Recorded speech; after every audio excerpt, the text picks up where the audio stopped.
If we are going to build a new house, sometimes it is necessary to tear the old one down. Similarly, sometimes old psychological structures need to come down in order for new development to become possible. My name is Tayria Ward, and I'm here to help you unlock the mystery of your dreams. The black sun is an image used in ancient alchemy to represent the dissolution of old things in order to give rise to new ones. As we move from one stage of life to another, the changes often require a release of old attitudes or beliefs that may have been a good structure up to a point, but now are outdated. And sometimes the old ideas have been wrong, possibly inherited through culture or ancestry, but in the end, we finally find that they do not represent the person that we are becoming. Dreams are great assistants in revealing the emerging truths that are knocking down some of the old concepts, preparing the soil for new growth. Listening to your dreams can be a revolutionary act. Dreams generally don't coddle us in the lies or half-truths that we might be living. It can take courage to vigorously, deeply investigate what the dreams are revealing. But for those who want to grow, who strive to energize the project of becoming nobody but yourself in a world that is trying to make you into everybody else, as poet E.E. Cummings says it, dreams are some of our greatest allies.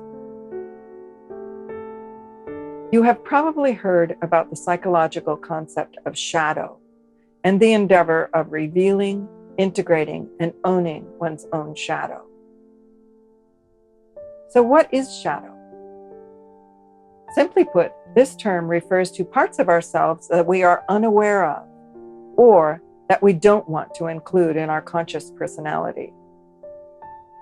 Shadow material will include those traits, drives, ambitions, and longings that maybe our family or social world reject, qualities someone has decided are not appropriate and should not be expressed or revealed. These parts of us are then split off and cast into the unconscious. However, no matter how hard we try to suppress these shadows, their energies and intentions still exist in us and come out in blurts or in very unconscious ways. Much of the time, we don't have a clue what drives us or blocks us. Dreams will help to discover what is going on. Those cast-off parts of the self that are in our shadow often contain pure gold when we recover them. Once they are reclaimed, we often have new energy, new powers, and a much broader range of perception. Often, the process of recovering shadow material can be quite painful. At times, we are forced to face, own, and integrate traits that we have shame about and that clearly don't contribute to the greater good for our lives. But until we confront these and make them conscious, they can run like old software and thwart our sincere efforts to grow beyond them. Once we make them conscious, we have a chance to work with and heal negative attributes. Many of us, at some point in life, need to go through a process that is referred to as the dark night of the soul. For a period of time, the soul may be plunged into uncertainties and doubts, painful and debilitating feeling states. Such experiences are common when we are doing shadow work. When these times arrive, we are fortunate if we recognize that, as painful as it is, we are very close to truth and to what is sacred. During such periods of darkness, we are stripping away layers that separate us from our truer nature. If we can surrender consciously to the experience, the opportunity for freedom to be and express our authentic self awaits. As we discussed in episode 3, Carl Jung stated that The experience of the self is always a defeat for the ego. Our egos may not want to accept the challenges presented, but you can be sure that the true self does.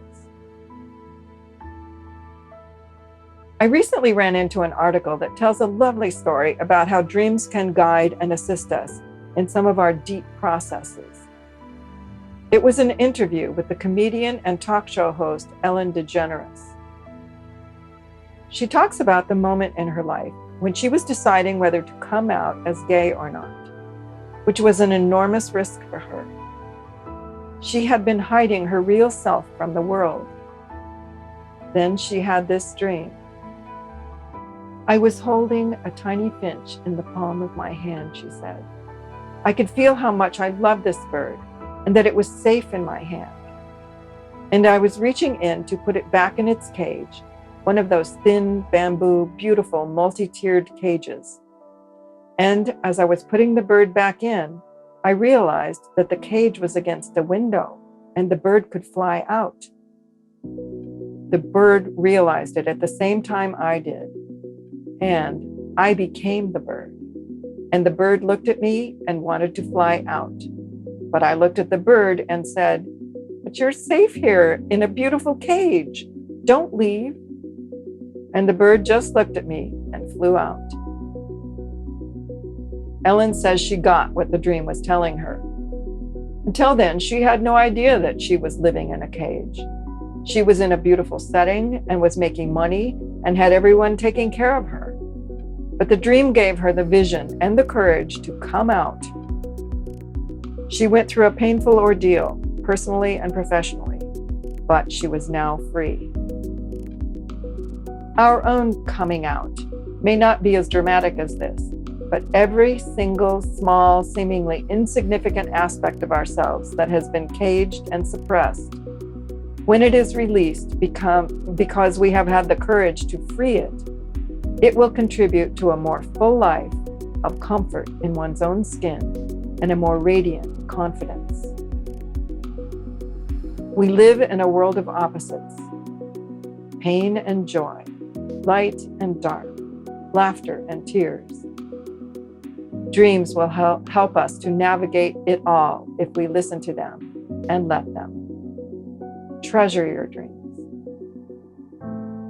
Tune into the next sessions for more information about why to listen and how to listen to your dreams. I'm Tayria Ward. As you learn the language of your dreams, let me be a guide. Sweet dreams.